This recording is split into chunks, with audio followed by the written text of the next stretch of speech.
Guys, what is going on? We're back at it again with another Arbitrum ecosystem update. A little bit late this time, but no worries. We're still coming out with it. As usual, nothing in this video is financial advice. And yeah, everything I do say is my opinion and my opinion alone. Let's get into it. So the first tweet we have here today is by Sanko Game Corp.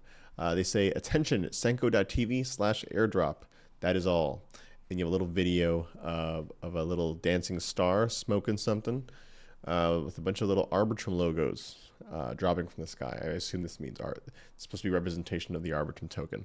For those who don't know, Sanko is it's a mix of kind of like this like degenerate gaming kind of project with a mix of live streaming. I've actually live streamed there myself a couple of times already.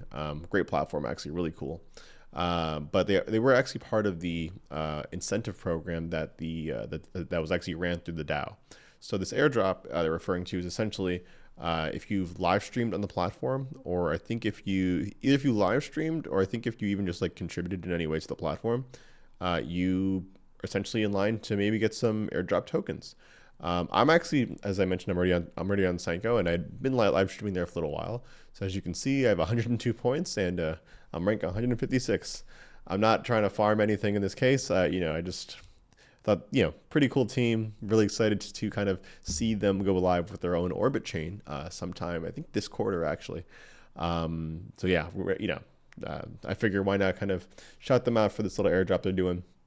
A really, really novel dApp, I think. You don't see many apps like this. Like literally if you go here, there's a bunch of people kind of live streaming right now.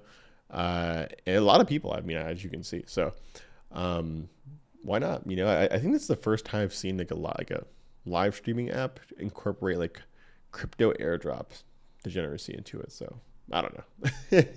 Shout out to those guys though for building a really cool platform. Next, we have a tweet from the Knowers. The Knowers x Pengu exchange. We're excited to announce that we partnered with Pengu Exchange, a new decentralized perp exchange on Arbitrum. Knower NFT holders will exclusively be airdropped 500,000 Pengu under the condition referral volume reaches 100 million by March 10th. Additionally, 20 million Pengu is allocated to traders, poolers, and stakers on the platform up to that date. And they kind of link out to some of the stuff. And here's a picture of a penguin and a knower shaking hands.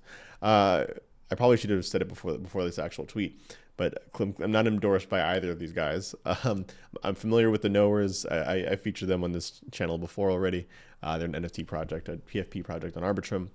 Pengu Exchange is a new one. For those of you who don't know, if you're familiar, I used to use a platform called Cap Finance.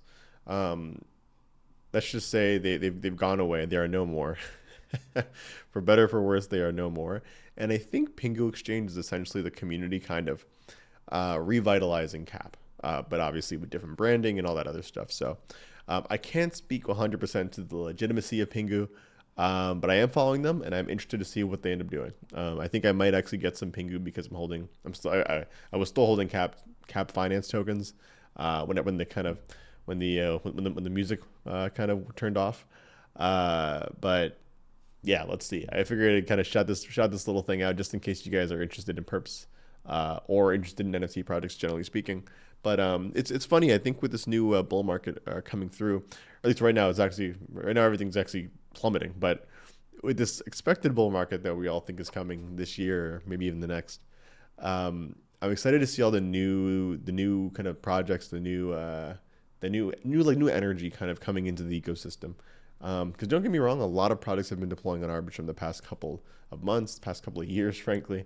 There's never really been a slowdown of deployments, but there's like a different level of energy I think projects come into, they come in with during a bull market versus a bear market. I don't know what it is, but we'll see. Yeah, I'm excited, and hopefully Pengu is legit, and I can recoup anything, I lost on Cap.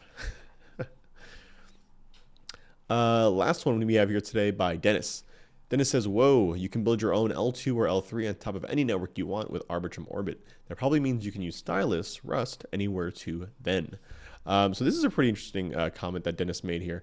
I talked about the Arbitrum Orbit kind of license, expansion program yesterday, but what could be really cool with this is so because I already spoke about it yesterday, I don't want to go too deep into it. But generally speaking, if you're not familiar, the expansion program, what Dennis is commenting on, is the ability now for if you do want to run your own Orbit chain, but not on Arbitrum One. Essentially, if you want to use the Arbitrum technology to run your own chain, you have to give 10% of the sequencer revenue back to the DAO. Essentially, I think it's actually 8% to the DAO and 2% towards like this development guild that the foundation created. But the idea here is that you know, for example, let's just say you want to build something either directly on Ethereum, so as in a layer 2, or you want to build an L3 on a different like chain. So let's say like Optimism, for example, right? You want to build an Arbitrum Orbit chain on Optimism. You can now do that as long as you fulfill those requirements. One thing I was thinking of the other day, actually yesterday, was like, what if someone built like the oddest combination of chain structure, I think, would be if someone built an Avalanche subnet on Ethereum, like as an L2, if that's even possible, and then an Orbit chain on top of that, using Stylus, right? Rust. That would be probably the weirdest, I think, setup, like a chain layer architecture that could ever exist. Avalanche would never do that, but I don't know. That kind of crossed my head the other day.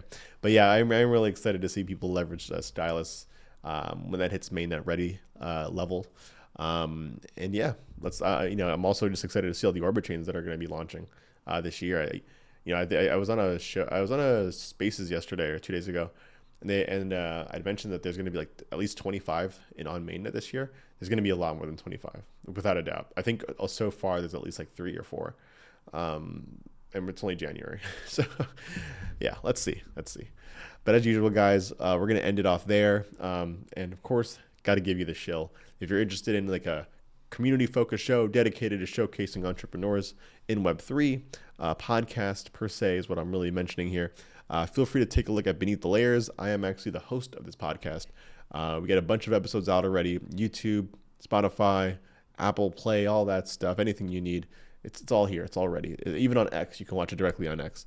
But yeah, I'm gonna end it there. I'm not gonna talk too much. It's a Friday night. I did this way too late this time around. But guys, enjoy your weekend. If you're in New York, be safe. Right? It's icy. It's very, very, very icy over there. And if you're not in New York, you're probably in a beautiful place somewhere. So I envy you. Don't tell me about what it's like over there. Okay, please. Anyways, it's enough rambling. I'll catch you guys in the next one. Peace.